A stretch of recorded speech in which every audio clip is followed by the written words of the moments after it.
Today we're going to be talking about how to analyze the sourcing of primary source documents.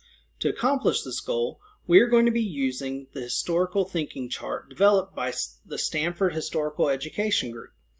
This chart is a fantastic tool that students and teachers alike can use as a guide to help facilitate critical reading, understanding, and analysis of all types of historical or contemporary media, whether it be printed word, images, audio, or video.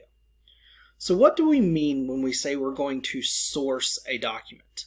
Essentially, when we source documents, we are looking for any clues or evidence which will give us information about the authorship of the document.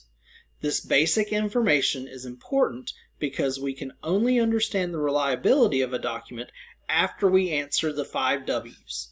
Who wrote it or created it? When and where was it created? What was the author's perspective? And lastly, why did the author create it? For today's example, we are going to be using this document. Before we can start sourcing it, we must first be able to identify what we are looking at. We can tell from the title we are looking at a topographical map of New Orleans. Now, I want to share my number one tip for sourcing a document. Before you read anything else, train yourself to look at the bottom and or the end of the document. This is where you will find either footnotes, endnotes, or other sourcing information, as well as dates that can provide you with valuable intel about the sourcing of the document. Let's look at the bottom of our map.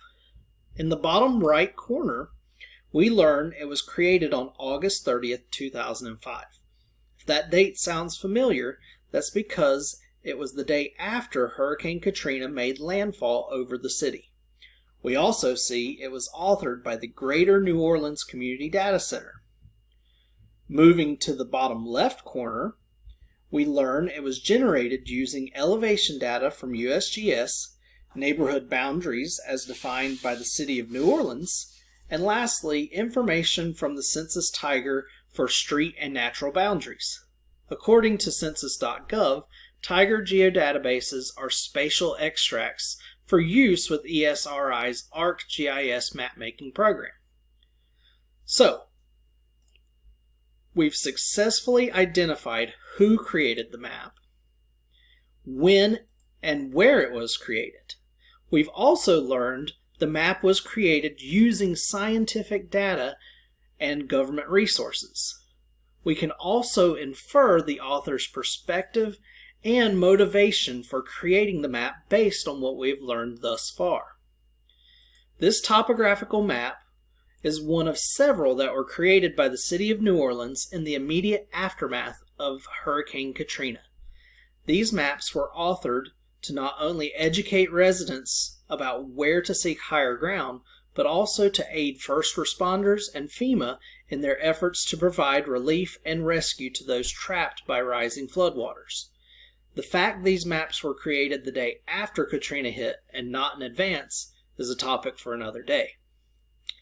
With what we have learned about sourcing of this map, we can now evaluate the reliability of the map, we can identify the author's purpose in producing the document, and lastly, we can explain whether it is a trustworthy primary source.